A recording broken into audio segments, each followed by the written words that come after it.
सभी को हमारा नमस्कार।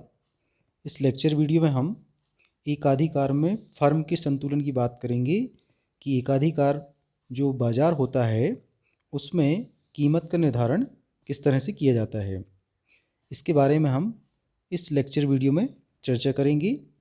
जैसे कि एकाधिकार का जो मुख्य उद्देश्य होता है वह अपने लाभ को अधिकतम करना होता है, और एकाधिकारी चूँकि अपनी वस्तु का बेचने वाला मार्केट में केवल एक विक्रेता होता है या एक उत्पादक होता है, इसलिए उस एकाधिकारी के द्वारा जिस वस्तु का उत्पादन किया जाता है उस वस्तु का कोई निकट स्थानापन्न वस्तु मार्केट में उपलब्ध नहीं होने के कारण उस वस्तु की पूर्ति पर उस एकाधिकारी का पूरा कंट्रोलिंग होती है, पूरा नियंत्रण होता है। तो इस तरह से जो एकाधिकारी मार्केट होता है उसमें जो एकाधिकारी होता है या फर्म जो होती है वह प्राइस मेकर होती है।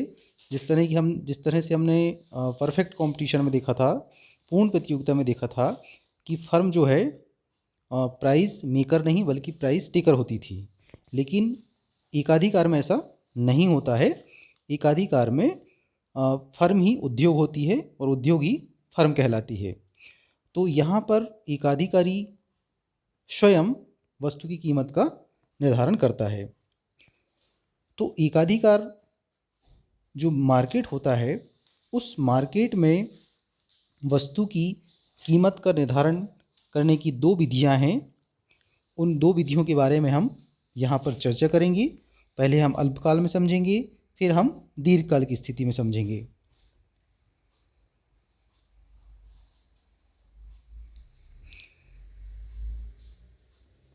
तो एकाधिकार के अंतर्गत फर्म के संतुलन को ज्ञात करने की दो विधियां हैं, जैसे कि आप इस स्लाइड में देख रहे हैं। नंबर 1, कुल आगम तथा कुल लागत वक्र विधि, total revenue and total cost curve approach. पहली मेथड ये है।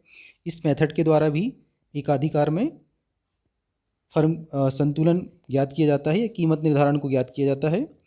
और नंबर 2 है सीमांत तथा औसत वक्र विधि, marginal and average curve approach. ये दो मेथड हैं। इन दो मेथड से एकाधिकार में कीमत का निर्धारण किया जाता है या एकाधिकार में फर्म के संतुलन को ज्ञात किया जाता है। तो इन दोनों मेथड को हम अभी यहाँ पर समझते हैं। नंबर 1 देखिए, कुल आगम तथा कुल लागत वक्र विधि, total revenue and total cost curve approach. इस विधि को खासतौर से कुछ अर्थशास्त्रियों ने, खासतौर से मार्शल ने, इस मेथड को जांच तथा भूल रीति, आप लिख लें, ट्रायल एंड एरर मेथड, इसको उन्होंने कहा है। और इस विधि में टोटल रेवेन्यू, टोटल रेवेन्यू और टोटल कास्ट, इन दोनों की इसमें तुलना की जाती है और इसके माध्यम से जो एकाधिकारी का मैक्सिमम प्रॉफिट होता है उसकी एक स्थिति को ज्ञात किया जाता है। जहां पर टोटल रेवेन्यू और टोटल कास्ट, ये इन दोनों की बीच की दूरी सबसे ज़्यादा होती है, वहाँ पर एकाधिकारी को सबसे ज़्यादा प्रॉफिट होता है। तो आप ये बात ध्यान रखें कि टोटल रेवेन्यू और टोटल कास्ट, इन दोनों का डिफरेंस जहाँ पर ज़्यादा होगा वहाँ पर उस एकाधिकारी फर्म को मैक्सिमम प्रॉफिट होगा। तो इस फर्स्ट मेथड को हम इस डायग्राम के माध्यम से समझते हैं। इस डायग्राम में देखिए, ओ एक्स एक्सिस पे आउटपुट को, उत्पादन की मात्रा को, और ओ बाय एक्सिस पे टोटल कास्ट और टोटल रेवेन्यू को प्रेजेंट किया गया है। यहाँ पर ये TR वाला जो कर्व है ये टोटल रेवेन्यू कर्व है और ये TC वाला कर्व टोटल कास्ट कर्व है। अब चित्र को देखने से हमें ये स्पष्ट समझ में आ रहा है कि यहाँ पर उत्पादन की मात्रा OM और उत्पादन की मात्रा ON, ये जो दो उत्पादन की मात्रा है, इन दोनों उत्पादन की मात्राओं के बीच में ही एकाधिकारी को मैक्सिमम प्रॉफिट होगा। यानी उत्पादन की मात्रा OM हो, OM और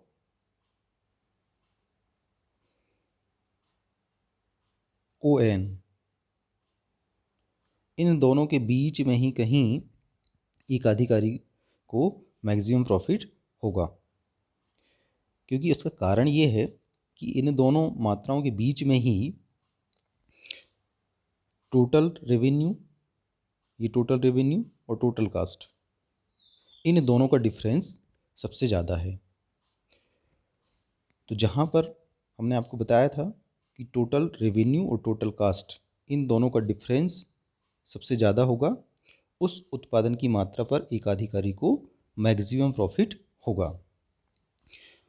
तो इस डायग्राम को देखने से हमें ये पता चलता है कि उत्पादन की मात्रा OQ, उत्पादन की मात्रा ये OQ, इस OQ उत्पादन की मात्रा पर, यानी उत्पादन की मात्रा यदि OQ हो,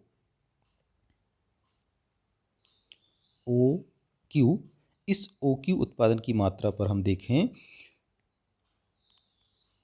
तो TR जो कि C बिंदु पर है और D जो कि D बिंदु पर TC है, इन दोनों का डिफरेंस CD के बराबर में है। और ये CD का जो डिफरेंस है, यानी टोटल रेवेन्यू और टोटल कास्ट, इन दोनों का डिफरेंस जो है, इन दोनों के बीच में अंतर जो है सबसे ज़्यादा है, जबकि उत्पादन की मात्रा कौन सी हो, OQ हो।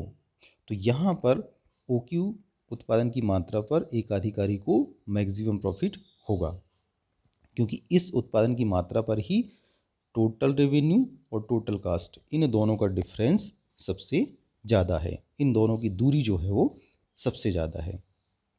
तो इस तरह से इस मेथड के द्वारा भी एकाधिकारी के मैक्सिमम प्रॉफिट को ज्ञात किया जाता है।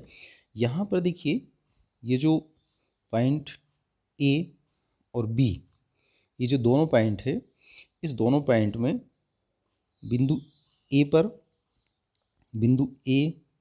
पर इस A पॉइंट पर हम बात करें तो यहाँ पर total revenue equal to total cost है। इसी तरह से B पॉइंट में भी हम बात करें तो B पॉइंट में भी total revenue equal to total cost है। इस तरह से पॉइंट A और पॉइंट B, ये दोनों पॉइंट पर एकाधिकारी को समान लाभ प्राप्त होगा, यानी 0 के बराबर उसको लाभ प्राप्त होगा।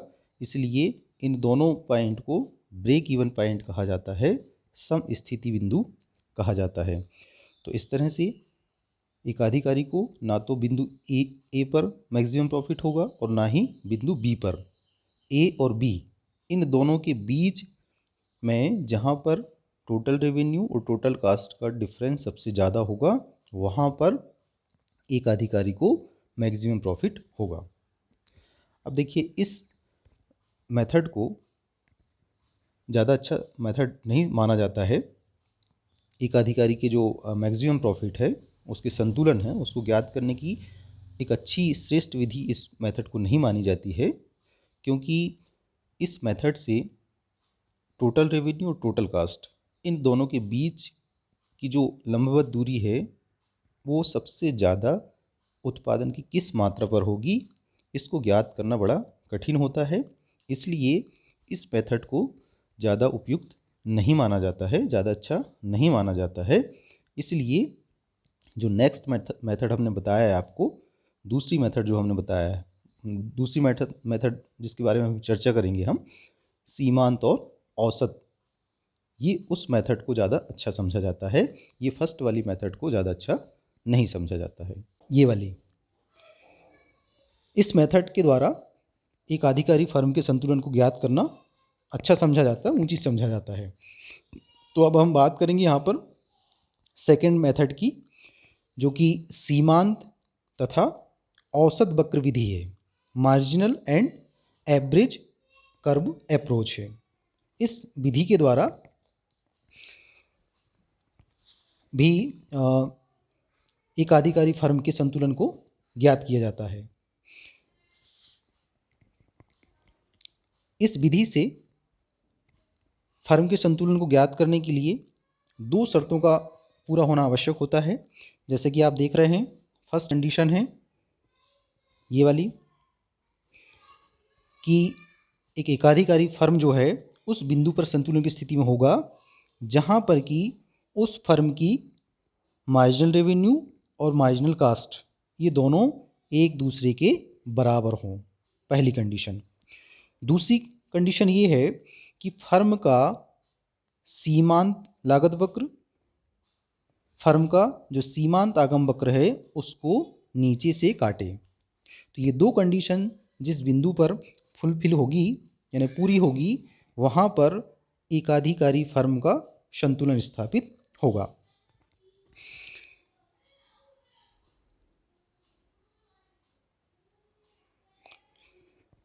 अब देखिए, ये तो दो कंडीशन की हमने बात किया था कि वो दो कंडीशन जिस बिंदु पर पूरी होगी वहाँ पर एकाधिकारी फर्म के संतुलन स्थापित होगा। अब एकाधिकारी फर्म का संतुलन जो है वो हम अल्पकाल की समय अवधि में पढ़ेंगे और दीर्घकाल की समय अवधि में पढ़ेंगे। कि पहले हम अल्पकाल में बात करेंगे और फिर हम दीर्घकाल में उसकी चर्चा करेंगे कि अल्पकाल में एकाधिकारी का फर्म का संतुलन कहाँ पे स्थापित होगा और दीर्घकाल में फिर किस तरह से फर्म का संतुलन स्थापित होगा। तो यहाँ पर पहले हम बात करते हैं अल्पकाल में एकाधिकारी फर्म का संतुलन, monopoly firms equilibrium in short period.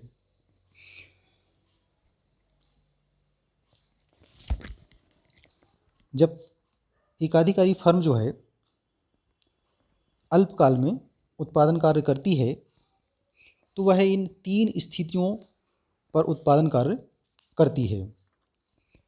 जैसे कि आप देख रहे हैं, नंबर 1, उसको अल्पकाल में असामान्य लाभ मिल सकता है, सुपर नॉर्मल प्रॉफिट की स्थिति में भी वो उत्पादन कार्य करती है। जब उसे सामान्य लाभ मिलता है यानी शून्य लाभ, नॉर्मल प्रॉफिट, तब भी वह उत्पादन कार्य करती है। और थर्ड है कि अल्पकाल में यदि एकाधिकारी फर्म को हानि होती है, लॉस होती है, तब भी एकाधिकारी फर्म अल्पकाल में उत्पादन कार्य करती है। तो ये तीन कंडीशन होती है। इन तीन कंडीशन में अल्पकाल की स्थिति में एकाधिकारी फर्म उत्पादन करती है। अब इन तीनों कंडीशन को हम अल्पकाल की स्थिति में समझेंगे।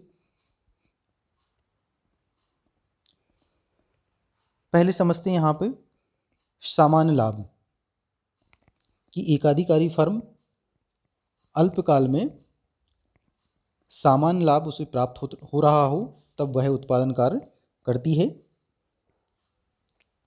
तो एकाधिकारी फर्म को अल्पकाल में सामान्य लाभ प्राप्त हो सकता है। इसे हम इस डायग्राम के माध्यम से समझेंगे, जो कि आप इस डायग्राम को इस स्क्रीन पे देख रहे हैं। इस डायग्राम में OX एक्सिस पे हमने वस्तु की मांग और पूर्ति को, अर्थात उत्पादन को, इसको उत्पादन कह सकते हैं आप, आउटपुट कह सकते हैं, उसको दर्शाया है। और OY एक्सिस पे हमने वस्तु की कीमत और उसकी कास्ट को दर्शाया है।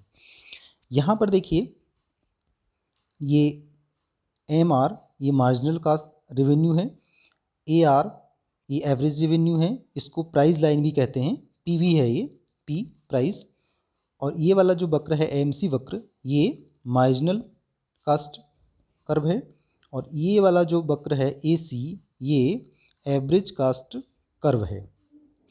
अब यहाँ पर MC कर्व जो है, ये MC कर्व ये MR को नीचे से बिंदु ई पर, पॉइंट ई पर ये काट रही है, तो यहाँ पर एकाधिकारी बिंदु ई पर संतुलन की स्थिति में होगा, जहाँ पर वह ओ एन उत्पादन की मात्रा निर्धारित करेगा। यानी फर्म जो है बिंदु ई पर संतुलन की स्थिति में होगा और वह उत्पादन करेगा कितना, ओ एन। इस ई बिंदु से हम एक लंब डालते हैं ए आर बिंदु से होते हुए। ए आर जो एवरेज रेवेन्यू कर्व है, इससे होता हुआ जो कि ओ एक्स को भी टच करे और इस ए आर को भी टच करे, एक हम लंब डालते हैं।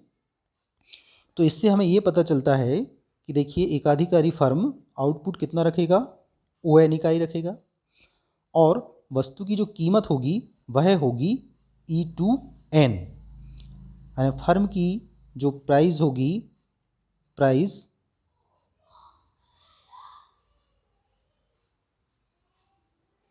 इक्वल टू होगी ई टू एन। ये कीमत होगी, और प्रति इकाई लागत जो आएगी, प्रति इकाई लागत उसको हम एसी कहेंगे। एसी होगी ई1 एन।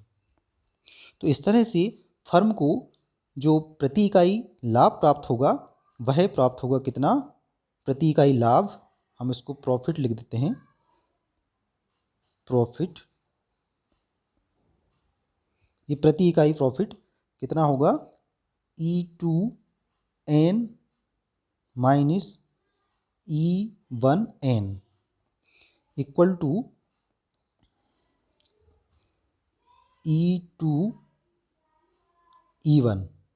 ये उसको प्रति इकाई लाभ प्राप्त होगा। अब फर्म को टोटल प्रॉफिट कितना होगा, तो फर्म का जो टोटल प्रॉफिट होगा, टोटल प्रॉफिट इक्वल टू, यहाँ आउटपुट कितना है, ओ एन आउटपुट। उस ओ एन आउटपुट को हम लिख सकते हैं P1 भी लिख सकते हैं, बात एक ही है। ओ एन लिखें आप या P1 लिखें। O N equal into E2E1, ये जो प्रति इकाई लाभ है, इससे हम इसको मल्टीप्लाई कर देंगे, तो टोटल जो प्रॉफिट उस फर्म को प्राप्त होगा वह होगा E2E1 P1। इस तरह से ये वाला जो भाग है, ये पूरा ये एकाधिकारी फर्म का सुपर नॉर्मल प्रॉफिट है। दूसरी कंडीशन नॉर्मल प्रॉफिट की हो सकती है कि उस फर्म को नॉर्मल प्रॉफिट भी हो सकता है।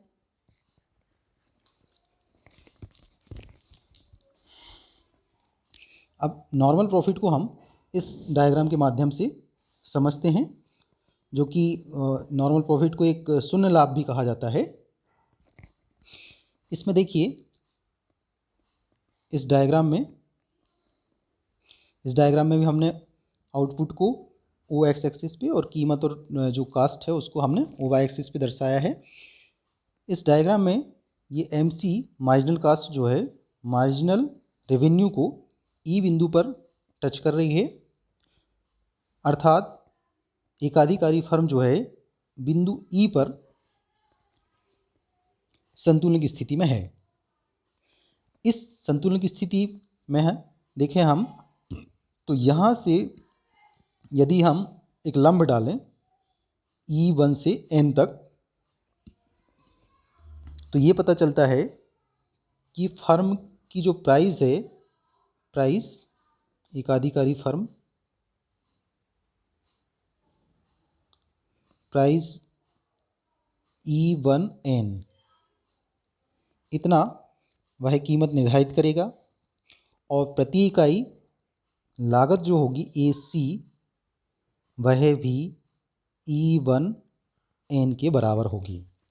हम प्रॉफिट कैसे निकालते हैं, प्रॉफिट निकालने के लिए हमें प्रति इकाई AC और AR और AR, इन दोनों की तुलना की जाती है। यदि ये दोनों बराबर हैं तो वहाँ पर फर्म को कोई प्रॉफिट नहीं होगा।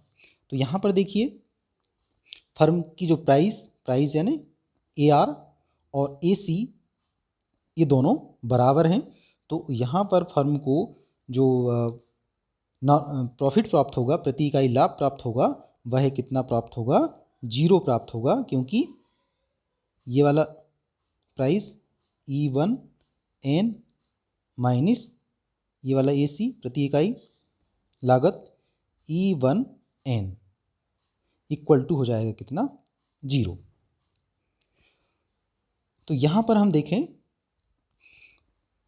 तो फर्म E1 बिंदु पर संतुलन की स्थिति में है और वह ON के बराबर में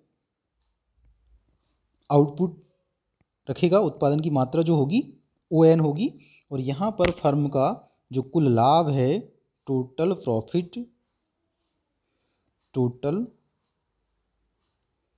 प्रॉफिट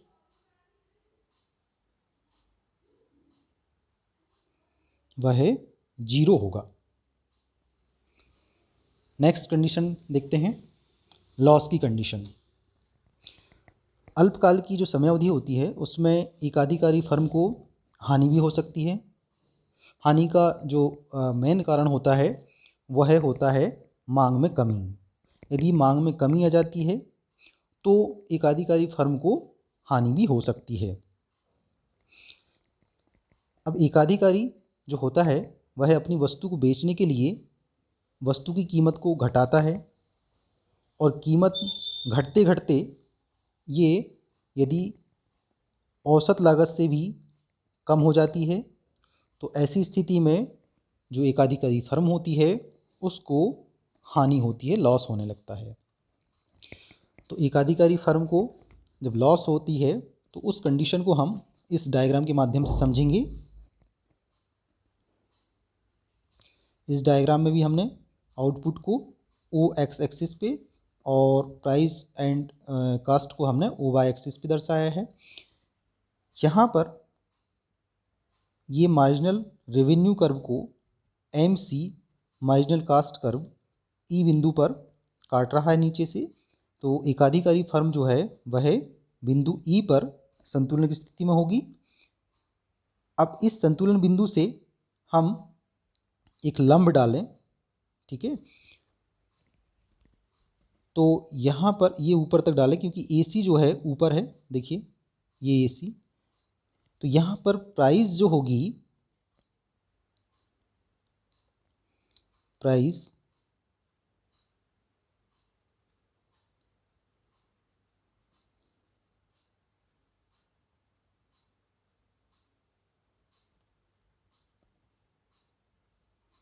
फर्म की प्राइस होगी, ये वाली प्राइस वाली लाइन देखिए, ये R जो है इसको प्राइस लाइन भी बोलते हैं। तो प्राइस होगी यहाँ पर E1N प्राइस हो गई, और प्रति इकाई लागत जो है एवरेज कास्ट ये है E2N। तो इस तरह से यहाँ पर प्रति इकाई लाभ जो होगा वह लाभ तो नहीं होगा, बल्कि प्रति इकाई हानि होगी। प्रति इकाई हानि जो प्राप्त होगी वह यहाँ से यहाँ तक होगी, यानी प्रति इकाई हानि जो प्राप्त होगी, भाई एवरेज कास्ट है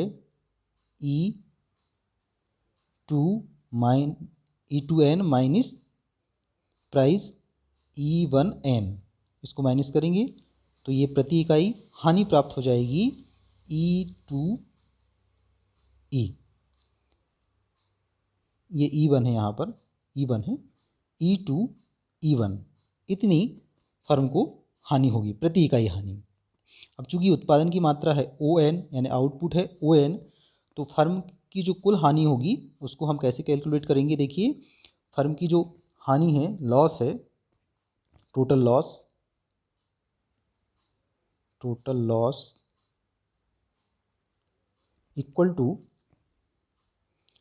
आउटपुट ON को हम PE1 भी लिख सकते हैं, PE1 भी लिख सकते हैं, या ON लिखें आप, ON इंटू प्रति इकाई हानि ए वाली है E2E1 equal to E2E1 P1। ये वाला जो एरिया है, ये पूरा एरिया ये एकाधिकारी फर्म की हानि की स्थिति को बतलाता है। अब देखिए, हानि की स्थिति होते हुए भी एकाधिकारी फर्म जो है उत्पादन कार्य को अल्पकाल में जारी रखेगा, लेकिन उसकी भी एक कंडीशन है। कब तक वो जारी रखेगा? उसकी कंडीशन है कि यहाँ पर ये आपको दिख रही है ABC, एवरेज वेरिएबल कास्ट इसको बोलते हैं।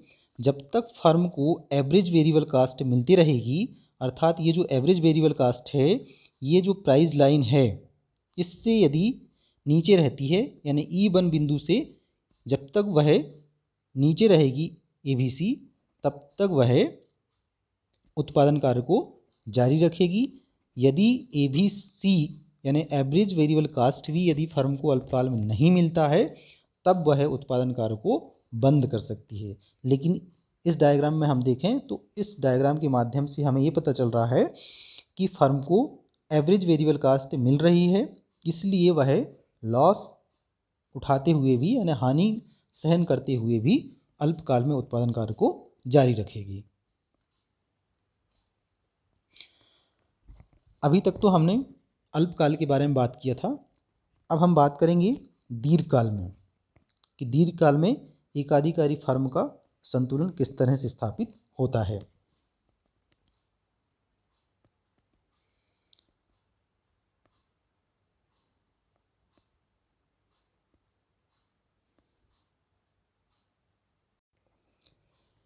दीर्घकाल की जो उत्पादन की समय अवधि होती है, उसमें एकाधिकारी को निश्चित तौर से लाभ प्राप्त होता है, क्योंकि दीर्घकाल में एकाधिकारी के पास में इतना पर्याप्त समय होता है कि वह अपने जो प्लांट का आकार है उसको वह चेंज कर सकता है। प्लांट के आकार में आवश्यकता अनुसार वह या तो उस प्लांट के आकार में कमी कर सकता है या वृद्धि कर सकता है। यानी दीर्घकाल में एकाधिकारी वस्तु की पूर्ति को उस वस्तु की मांग के अनुसार उसको समायोजित कर सकता है, यानी उस वस्तु की मार्केट में मांग कितनी हो रही है उसके अनुसार वह उस वस्तु की पूर्ति को निर्धारित कर सकता है। एकाधिकारी जब अपने प्लांट के आकार को परिवर्तित करता है, उसमें किसी तरह का चेंज करता है, या तो प्लांट के आकार को कम करता है या बढ़ाता है, तो उसे उत्पत्ति के साधनों की लागत में वृद्धि की सामना करना पड़ सकता है, या फिर लागत में कमी हो रही हो उसका उसे सामना करना पड़ सकता है। इस तरह से हम देखें तो दीर्घकाल की समयावधि में एकाधिकारी की जो लाभ की मात्रा होती है, वह उत्पादन की जो लागत होती है उसके नियम पर निर्भर करती है कि दीर्घकाल में एकाधिकारी जिस वस्तु का उत्पादन कर रहा है वह लागत के कौन से नियम के अंतर्गत कर रहा है। जैसे कि उत्पादन की जो दशाएं होती है वो 3 तरह की होती हैं। बढ़ते प्रतिफल की दशा, उसको हम घटती लागत की दशा कहते हैं। नंबर 2, स्थिर प्रतिफल की अवस्था, उसको हम स्थिर लागत की अवस्था भी कहते हैं। और लास्ट होती है घटते प्रतिफल की अवस्था। घटते प्रतिफल यानी बढ़ती लागत की अवस्था। तो ये 3 उत्पत्ति की लागतों की दशाएं होती हैं, या इसको हम लागत की नियम भी कहते हैं, या पैमाने के प्रतिफल की नियम कहते हैं हम। तो इन 3 नियमों के अंतर्गत दीर्घकाल में एकाधिकारी उत्पादन कार्य करता है। इन तीनों नियमों के अंतर्गत हम यहाँ पर समझेंगे कि एकाधिकारी का संतुलन किस तरह से स्थापित होगा। पहली कंडीशन हो सकती है कि जब घटती लागत की दशा हो, यानी जब एकाधिकारी फर्म उत्पादन कार्य कर रही हो और वहाँ पर घटती लागत की दशा उत्पन्न होती हो, यानी लागतों में कमी आती हो, तो उसे हम देखिए इस डायग्राम में समझेंगे। हमने आउटपुट को ओ एक्स एक्सिस पे और प्राइस और कास्ट को ओ वाई एक्सिस पे दर्शाया है। यहाँ पर इस डायग्राम में एम आर मार्जिनल रेवेन्यू और ए आर एवरेज रेवेन्यू है। इसी तरह से एम सी ये मार्जिनल कास्ट और ए सी एवरेज कास्ट है। यहाँ पर देखिए दोनों लागत घट रही हैं, मार्जिनल कास्ट भी घट रही है और एवरेज कास्ट भी घट रही है। दोनों ही कास्ट घट रही हैं, दोनों ही नीचे की ओर जा रही हैं। अब यहाँ पर जो मार्जिनल कास्ट देखिए, ये जो मार्जिनल रेवेन्यू कर्व है ये वाला, इसको बिंदु ई पर काटती है। इस जो ई बिंदु है ये एकाधिकारी का संतुलन का बिंदु होगा। इस ई बिंदु पर हम देखें तो एम सी और एम आर ये दोनों बराबर होंगे, यानी M C equal to M R, ये दोनों बराबर होंगे। ये पहली कंडीशन थी, ये फुलफिल हो रही है ई बिंदु पर। अब इस संतुलन बिंदु से होते हुए एक लंब डालते हैं। ये लंब, ये जो ई बिंदु है, इससे होते हुए यहाँ से ये ए आर रेखा जो है प्राइस लाइन, इससे एक लंब डालते हैं जो कि इस प्राइस लाइन को भी स्पर्श करे और ओ एक्स को भी स्पर्श करे।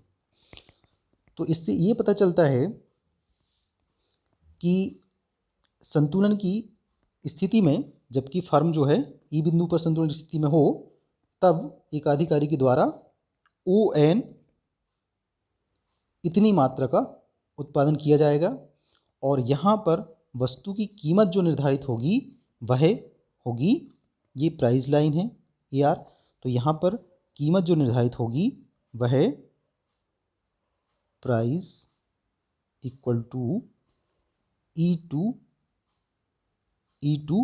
एन, ये प्राइस होगी। उत्पादन की जो मात्रा होगी यानी आउटपुट जो होगा, आउटपुट वह ओ एन होगा। अब फर्म को कितना टोटल प्रॉफिट प्राप्त होगा, तो फर्म को टोटल प्रॉफिट देखने के लिए हमें देखना होगा, देखिए प्राइस है ई टू एन और प्रति इकाई लागत जो है यानी ए सी है ई वन एन। तो इस तरह से प्रति इकाई लाभ जो उसको प्राप्त होगा, वह प्रति इकाई लाभ निकालने के लिए हम क्या करेंगे, प्राइस से ई टू एन जो प्राइस है उसमें से हम ए सी को माइनस कर देंगे, ई वन एन को माइनस करेंगे, तो हमें प्राप्त होगा ई टू ई वन, ये प्रति इकाई लाभ प्राप्त होगा। अब हमें टोटल प्रॉफिट निकालना है फर्म का, तो टोटल प्रॉफिट होगा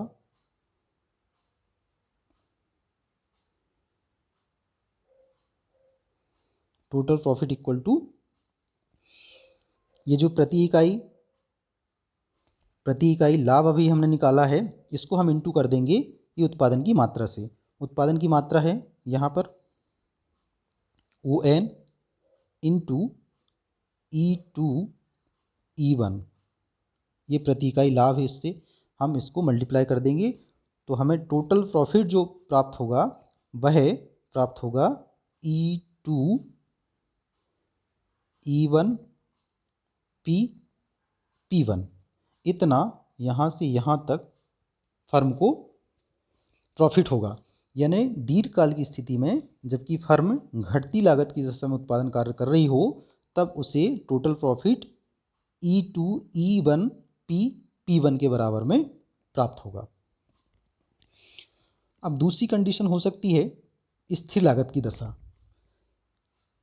जबकि फर्म ऐसी स्थिति में उत्पादन कार्य कर रही हो जबकि लागतें जो है स्थिर हो, अर्थात उत्पादन की मात्रा घटने या बढ़ने का प्रभाव जो है वस्तु की उत्पादन की लागत पर नहीं पड़ रहा हो, यानी उत्पादन की मात्रा बढ़े या घटे, लागत जो है वह स्थिर रहेगी। इस कंडीशन को, इस स्थिति को हम इस डायग्राम में समझेंगे। देखिए, आउटपुट को हमने ओ वाई एक्सिस पे और प्राइस और कास्ट को हमने ओ वाई एक्सिस पे दर्शाया है। यहाँ पर ये वाला जो कर्व है, ये कर्व देखिए, ये बतलाता है कि यहाँ पर ए सी और एम सी ये दोनों बराबर हैं, यानी लागत जो है, औसत लागत और सीमांत लागत, ये दोनों ही एक दूसरे के बराबर हैं और स्थिर हैं। क्यों? क्योंकि ये ओ एक्स के समानांतर है।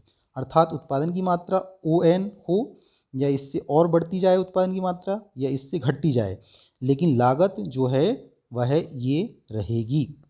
इससे कम लागत नहीं हो सकती या इससे ज़्यादा लागत नहीं हो सकती।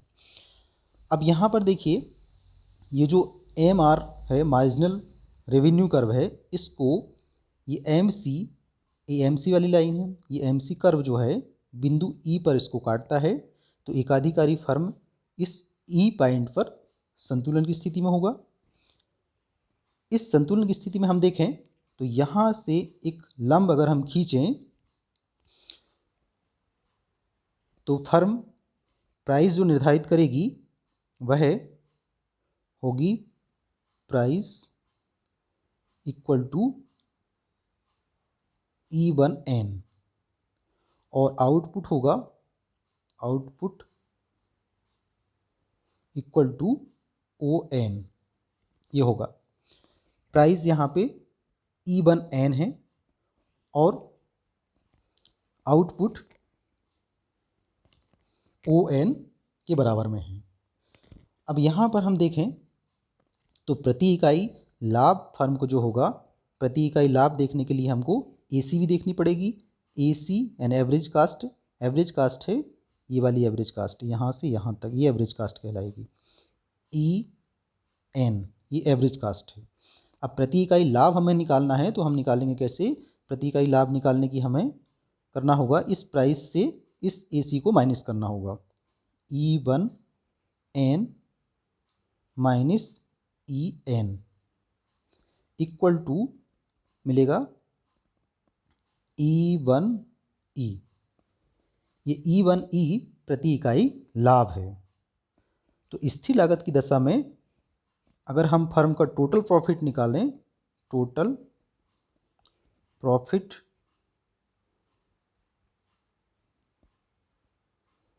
इक्वल टू, टोटल प्रॉफिट निकालने के लिए हमें जो आउटपुट है ON को हम PE भी लिख सकते हैं।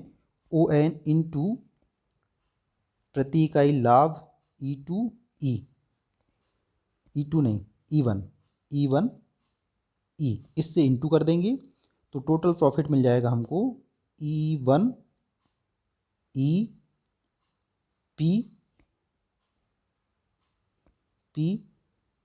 P1 इतना, यहाँ से E1E P1। ये जो है एकाधिकारी फर्म को स्थिर लागत की दशा में भी उसको प्रॉफिट हो रहा है।